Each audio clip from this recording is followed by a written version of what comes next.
Hello friends, welcome to Angel embassy vlogs. இன்றைக்கி நம்ம சேனலில் என்ன பார்க்க போகிறோம் பார்த்தீங்கன்னா, நம்மளை பல பேருக்கு சந்தேகம் இருக்கும். இது என்னென்னு பார்த்தீங்கன்னா, பாதாம் பருப்பை நம்ம அப்படியே சாப்பிட்றது நல்லதா, இல்லை ஊற வச்சுட்டு அதை காலையில் சாப்பிட்றது நல்லதா, இல்லை இதில் ரெண்டில் எப்படி சாப்பிட்டா சத்து அதிகமாக கிடைக்கும் அப்படிங்கிற சந்தேகம் பலருக்குமே இருக்கும்.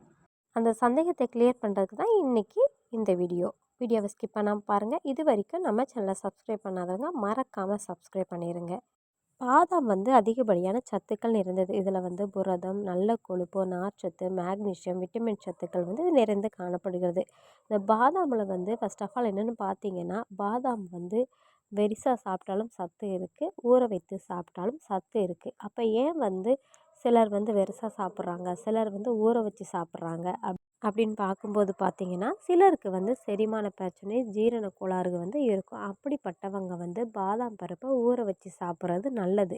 அப்படியே பச்சையாக சாப்பிடும்போது சிலர் நல்லா மென்று சாப்பிட மாட்டாங்க. ஏன்னா நம்மளை பச்சையாக பாதாம் பருப்பு சாப்பிடும்போது அது கொஞ்சம் கடினமாக இருக்கும். நம்ம மென்று சாப்பிட மாட்டோம் ஒழுங்காக. குழந்தைங்களுக்கு கொடுக்கும்போது கூட குழந்தைங்கள் அந்த அளவுக்கு மென்று சாப்பிடாமல் ஒழுங்கிடுவாங்க. அப்படி இருக்கும்போது நாம் ஊற வச்சு கொடுக்குறது நல்லது. நம்ம பாதாம் பருப்பை நம்ம தண்ணீரில் ஊற வச்சிட்டோம்னா அதோட தன்மை மென்மையாக மாறிடும். சாப்பிட்றது நல்ல மாவு போல் மென்று சாப்பிட நல்ல இதமாக இருக்கும். அதாவது பெரியவங்க, குழந்தைங்களுக்கு அந்த மாதிரி கொடுக்கலாம். மற்றபடி மென்று சாப்பிட்றது நல்லது தான். அதனால் பச்சையாக இருந்த பாதாம்லேயும் சத்து இருக்குது, ஊற வச்சு சாப்பிட்ற பாதாம்லேயும் சத்து இருக்குது. இதனால் எதில் சத்து கூடவோ குறையவோ போகிறதில்ல, ரெண்டுலேயுமே சத்து அதிகமாக இருக்குது. இதில் முக்கியமாக என்னென்னா, செரிமான பிரச்சனை இருக்கிறவங்க ஊற வச்சு சாப்பிடுவாங்க. இல்லை ஒரு ப்ராப்ளம் இல்லை, நான் நல்லா மென்று சாப்பிடுன்னு சொன்னாலே நார்மலான பாதாமையே சாப்பிட்லாம். அதுலேயுமே சத்து இருக்குது. சாப்பிட்றதுக்கு முன்னாடி கழுகிட்டு நம்ம சாப்பிடணும் சுத்தமாக.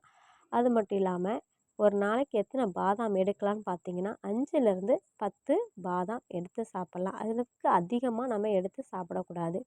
5லேருந்து 10 பாதாம் பருப்பு ஒரு நாளைக்கு எடுத்துக்கிறது நல்லது. உடலுக்கு ஹெல்த்தியான ஒரு ஆரோக்கியத்தை அது கொடுக்கும். எந்த சைடு எஃபெக்டும் நம்மளுக்கு இருக்காது. சைடு எஃபெக்ட்டுங்கும்போது பெரும்பாலும் ஜீரண கோளாறு தான் இருக்கும். எந்த உணவுப் பொருளாக இருந்தாலும் சரி, நம்ம அளவோடு எடுத்துக்கிறது அது மிகவும் நல்லது.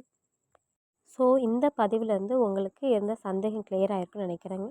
பாதாம் பருப்பை நம்ம ஊற வச்சு சாப்பிட்லாம், அப்படியே சாப்பிட்லாம். அவரவர் உடல்நிலையிலையும் செரிமான தொந்தரவு இருக்கிறவங்கள தவிர மற்ற எல்லாருமே ஊற வைக்காமல் கூட சாப்பிட்லாம். சத்துக்கள் இருக்குது. இந்த பதிவு உங்களுக்கு பயனுள்ளதாக இருக்கும் நம்புகிறேன். பிடிச்சிருந்தால் லைக் பண்ணுங்கள், கமெண்ட் பண்ணுங்கள். மேலும் பயனுள்ள தகவல்களை தெரிந்து கொள்வதற்கு மறக்காமல் நம்ம சேனலை சப்ஸ்கிரைப் பண்ணிடுங்க.